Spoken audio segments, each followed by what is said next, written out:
Good morning friends. तो आज हम एक ऐसे इम्पॉर्टेंट रिएक्शन नेमिंग रिएक्शन पढ़ने जा रहे हैं जो यूनिवर्सिटी के एग्ज़ाम में बार बार पूछी जाती है, जिसका नाम है रायमंड डायमंड रिएक्शन। से इम्पॉर्टेंट नेमिंग रिएक्शन है एक फिनॉल के रिएक्शन से। तो हम सबसे पहले ये रिएक्शन क्या है वो जान लेते हैं, फिर इसको समझने के लिए हम इसके मैकेनिज्म की तरफ बढ़ते हैं। तो चलो दोस्तों, ये क्या है हम देखने जा रहे हैं। Raymond-Diamond reactions, it is a reaction of phenol with chloroforms in aqueous sodium hydroxide solution followed by acid hydrolysis to form salicylaldehydes। तो ये reactions फिनॉल की है। अच्छे से देखो, मैं जो लिखने जा रहा हूँ रिएक्शन को कंसिडर करो। चलो, ये फिनॉल, इस फिनॉल की रिएक्शंस क्लोरोफॉर्म के साथ होती है बेसिक मीडियम में। बेसिक मीडियम के लिए हम एक्वस सोडियम हाइड्रोक्साइड यूज करेंगे, followed by acid hydrolysis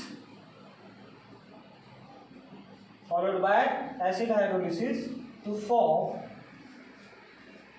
सैलिसिलाल्डिहाइड। It is nothing but a formylation products of phenols. इसके आर्थो पोजीशन में CHO आ जाता है, फॉर्माइलेशन होता है। इस कंपाउंड को कहा जाता है सैलिसिलाल्डिहाइड। इस कंपाउंड को कहा जाता है सैलिसिलाल्डिहाइड्स। तो सिंपल रिएक्शन है, इसमें फिनॉल की क्लोरोफॉर्म की बेसिक मीडियम के साथ हाइड्रोलिसिस करने के बाद हमें ये आर्थ्रो सब्स्टिट्यूटेड प्रोडक्ट्स मिलता है, जिसका नाम है सैलिसिलाल्डिहाइड्स। तो इस रिएक्शन को ये आर्थ्रो सब्स्टिट्यूट क्यों मिलता है? क्योंकि इसमें इंटरमॉलिक्यूलर हाइड्रोजन बॉन्डिंग होती है, जिसमें हाइड्रोजन ऑक्सीजन के साथ इंटरमॉलिक्यूलर एक ही मॉलिक्यूल के बीच में एक वीक इंटरमॉलिक्यूलर इंटरेक्शन होता है, जिसके वजह से ये आर्थो पोजीशन में CHO इंट्रोड्यूस हो जाता है और हमें सैलिसिलाल्डिहाइड कंपाउंड मिलता है।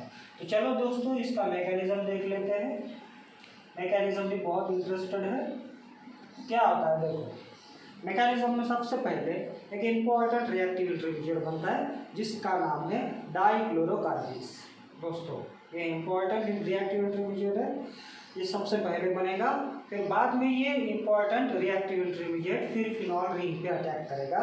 तो कैसे करेगा, चलो हम समझ लेते हैं। तो पहले स्टेप में एक क्लोरोफॉर्म हम ले लेते हैं। क्लोरोफॉर्म का स्ट्रक्चर इस प्रकार से है CCl3H। तो क्या होता है देखो, ये जो NOH इसके कॉन्टेमिनेशन में आता है, तो ये NOH it is acts like a base. तो बेस का काम होता है कि प्रोटॉन को अपनी तरफ अब्स्ट्रैक्ट कर लेना, क्योंकि CHO CCl में ये जो बॉन्ड है, ये इंडक्टिव इफेक्ट के वजह से ये बॉन्ड ब्रेक नहीं होता है, लेकिन ये जो हाइड्रोजन है ये OH निगेटिव अपने तरफ खींच लेता है, क्योंकि बेस को प्रोटॉन चाहिए। फिर ये जो इलेक्ट्रॉन्स है कार्बन की तरफ चले जाते हैं और बनता है CCl3। और ये दो इलेक्ट्रॉन्स कार्बन के ऊपर रहेंगे और एक एक्सेस पे इलेक्ट्रॉन होने की वजह से कार्बन पे चार्ज आएगा नेगेटिव। इसके बाद देखो, ये जो Cl अपने आप में एक बेटर लीविंग ग्रुप है, तो ये जो नेगेटिव चार्ज होने की वजह से ये एक Cl ये इलेक्ट्रॉन लेके भाग जाएगा, चला जाएगा। ये जाने की वजह से क्या होगा, इस कार्बन पे दो लोन पेयर ही रहेंगे, नेगेटिव चार्ज हट जाएगा और बनेगा CCl2 like that. It is nothing but a dichlorocarbox. ये रिएक्टिव इंटरमीडिएट्स है, इंपॉर्टेंट रिएक्टिव इंटरमीडिएट्स है, जिसमें दो बॉन्ड पेयर है और एक लोन पेयर है। तो समझ में आया दोस्तों, ये कैसे बना। ये नेगेटिव चार्ज जो है, तो नेगेटिव चार्ज को स्टेबलाइज करने के लिए ये Cl निकल जाता है, क्योंकि Cl hydrogen is better leaving group. निकलने की वजह से ये इलेक्ट्रॉन लेके Cl निकल जाता है, बाहर निकलता है। इसके बाद ये निकलने के बाद ये जो है इसका नेगेटिव चार्ज रिमूव हो जाता है और एक बनता है इंटरमीडिएट, जिसका नाम है डाइक्लोरोकार्बोक्स। तो ये डाइक्लोरोकार्बन की खासियत है, ये एक लेविस एसिड है। लेविस एसिड यानी इसमें ऑक्टेट फॉलो नहीं होता है। इसमें 8 से भी कम इलेक्ट्रॉन होते हैं। तो कैसे होते हैं, इस बॉन्ड के दो बॉन्ड पेयर के 4 इलेक्ट्रॉन्स और ये एक लोन पेयर 6 इलेक्ट्रॉन, यानी 8 से कम होने की वजह से हम इसको इलेक्ट्रोफाइल या लेविस एसिड कर सकते हैं। यानी ये जो रिएक्शंस है ये इलेक्ट्रोफिलिक सब्स्टिट्यूशन टाइप के रिएक्शंस हमें देखने को मिल रहे हैं। तो देखो इसके बाद इंटरेस्टेड है कि जो ओरिजिनल सबस्ट्रेट है हमने लिया था ये फिनॉल, अभी फिनॉल की एंट्री हो जाएगी। तो फिनॉल आएगा नेक्स्ट स्टेप में।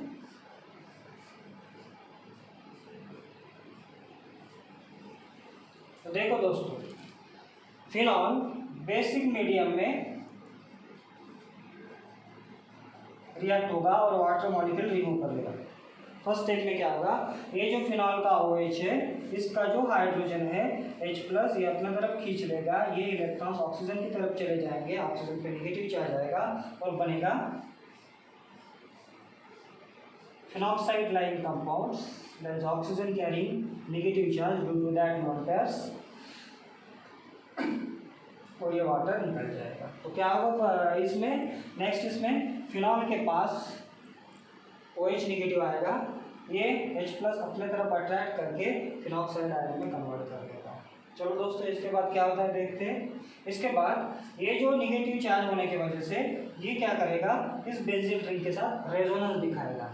तो ये जो इलेक्ट्रॉन्स है ये बेंजीन रिंग अपने तरफ खींच लेगा, क्योंकि बेंजीन रिंग्स कंटिन्यूसली कि उसके पाई इलेक्ट्रॉन डिलोकलाइज होते हैं, इसलिए ये इलेक्ट्रॉन्स इन्वॉल्व होते हैं बेंजीन रिंग में और बनता है इस प्रकार का कंपाउंड्स।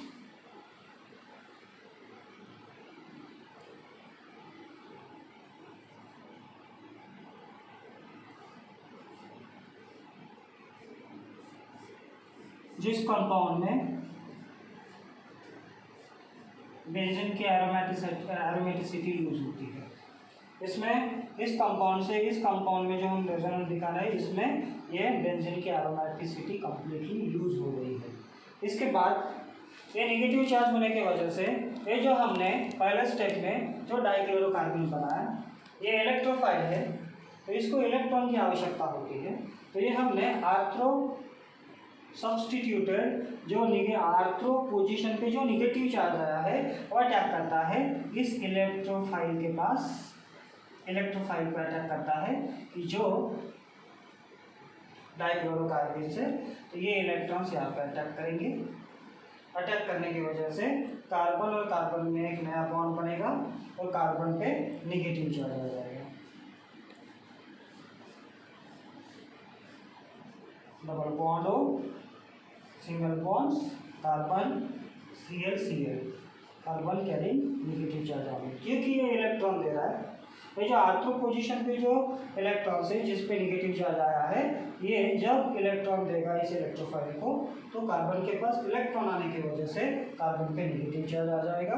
इसके बाद ये दो bonds as it is like, लेकिन इसमें देखो दोस्तों ये जो कार्बन है इस कार्बन को हाइड्रोजन अटैच है, यह भी इम्पोर्टेंट है। इस कार्बन को हाइड्रोजन अटैच है तो क्या होगा, ये हाइड्रोजन एसिडिक बन जाएगा। एसिडिक बनने की वजह से ये निगेटिवली चार्ज कार्बन क्या करेगा, ये H+ को अपनी तरफ खींच लेगा। जैसे ही H+ को अपनी तरफ खींच लेगा तो बेंजीन रिंग को लगेगा कि मुझे एरोमेटिक यानी स्टेबलाइज होना है। तो एरोमेटिसिटी रिटेन करने के लिए ये जो बॉन्ड है ये benzene ring that is benzene ring में कन्वर्ट हो जाएगा, पाई बॉन्ड में कन्वर्ट हो जाएगा और ये बॉन्ड ये ऑक्सीजन की तरफ चला जाएगा लाइक फिनॉक्साइड आयंस। तो बनेगा next structure that is O negative, it is double bonds CCl और ये हाइड्रोजन ये H+ करके आएगा नेगेटिव के पास और कार्बन और हाइड्रोजन में ऐसा बॉन्ड जनरेट हो जाएगा। इसके बाद नेक्स्ट स्टेप में न्यूक्लियोफिलिक सब्स्टिट्यूशन होगा दोस्तों। दो OH नेगेटिव आएंगे, ये जो OH नेगेटिव आए हैं तो सोडियम हाइड्रोक्साइड बेस के हैं, तो ये क्या करेंगे, ये OH नेगेटिव Cl को सब्स्टिट्यूट करेंगे, क्योंकि हाइड्रोजन तो अपने आप में बेटर लिविंग ग्रुप है। तो ये दो Cl जैसे ही निकलेंगे वैसे ही दो OH negative nucleophiles nucleophilic substitution ये निकलेंगे, बैक साइड से OH नेगेटिव अटैक करेंगे क्योंकि ये न्यूक्लियोफिलिक सब्स्टिट्यूशन रिएक्शन है और बनने वाला कंपाउंड रहेगा ये कंपाउंड्स इन विच Cl निकलने के बाद दो OH नेगेटिव इसकी जगह पे आ जाएंगे। इसके बाद अभी एंडिंग में ही है, इसके बाद क्या होगा दोस्तों, देखो इसके बाद ये रिएक्शन में इधर लिखने जा रहा हूँ, ये जो है दो OH नेगेटिव एक साथ नहीं रह सकते, दो OH नेगेटिव एक साथ कंबाइन नहीं रह सकते हैं, इसलिए एक स्टेबल मॉलिक्यूल बाहर निकालते हैं जो है water, H and OH। Water निकलने की वजह से ये बॉन्ड ये OH नेगेटिव करके रहेगा, ये H प्लस करके रहेगा, ये बॉन्ड इधर चला जाएगा और एल्डिहाइड का फॉर्मेशन होगा। तो ये बनेगा इस प्रकार का कंपाउंड्स,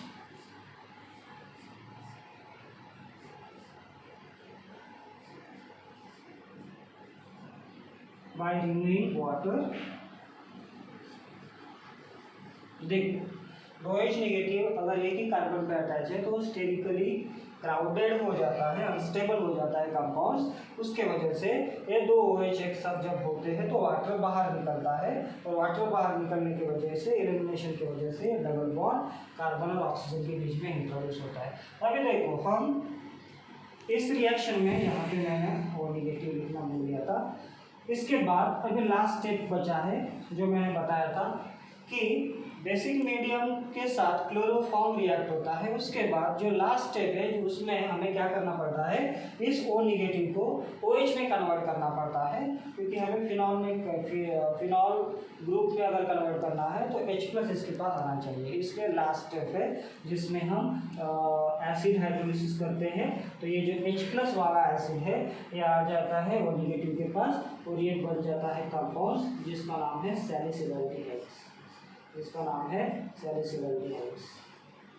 तो इतनी सिंपल रिएक्शन है जिससे हम सैलिसिलएल्डिहाइड बना सकते हैं। तो देखो फिर से मैं एक बार आपको ये समझा के दे रहा हूँ, Rymer-timer reactions is a reaction of phenol with chloroforms in aqueous sodium hydroxide solution followed by acid hydrolysis to form or to substituted product which is salicylaldehyde. So let us consider the mechanism. First of all, what happens, that formation of dichlorocarbene as a reactive intermediates in which we have taken the chloroforms structure like that will comes to that base toward the chloroforms which abstract the protons and forming the such a negatively charged species. Then after that Cl will remove it as betterly removes to stabilize the negative charge, forming dichlorocarbene as a reactive intermediates. In that dichlorocarbene it is acts like lactic acid or it acts like a electrophile. And one important thing is that carbon carrying sp2 hybridizations because two bond pair और lone pair होने की वजह से carbon पे charge रहेगा, hybridisation इसका रहेगा sp2। Next step में क्या होगा, जो फिनॉल है हमें लेना है, फिनॉल बेस के कंटेमिनेशन में आके फिनॉक्साइड आयन कन्वर्ट होता है। फिनॉक्साइड आयन का जब डाइक्लोरोकार्बन के साथ रिएक्शन होगी तो क्या होगा, ये जब फिनॉक्साइड आयन है ये रेजोनेंस दिखाएगा, रेजोनेंस दिखाने की वजह से बेंजीन अपनी एरोमेटिसिटी लूज करेगा, आर्थ्रो पोजीशन पे नेगेटिव चार्ज आ जाएगा। ये नेगेटिव चार्ज ये इलेक्ट्रॉन्स एक्सेस ऑफ इलेक्ट्रॉन्स ये कार्बन अपने तरफ खींच लेगा, खींचने की वजह से इस प्रकार का कार्बन कार्बन का नया बॉन्ड बनेगा। देन आफ्टर दैट ये जो कार्बन को अटैच हाइड्रोजन है एसिडिक है, ये H प्लस करके इस नेगेटिव कार्बन के पास चला जाएगा और ये CH का फॉर्मेशन होगा और बेंजीन रिंग अपनी एरोमेटिसिटी रिटेन करेगा। इसके बाद नेक्स्ट न्यूक्लियोफिलिक सब्स्टिट्यूशन होगा जिसमें जो OH नेगेटिव दो आएंगे और इस Cl के जगह पे सब्स्टिट्यूट हो जाएंगे। देन आफ्टर दैट ये दो OH एक साथ अपने साथ नहीं रह सकते, इसलिए ये वाटर करके बाहर निकल जाएगा और जनरेट हो जाएगा carbonyl group that is nothing but aldehydes.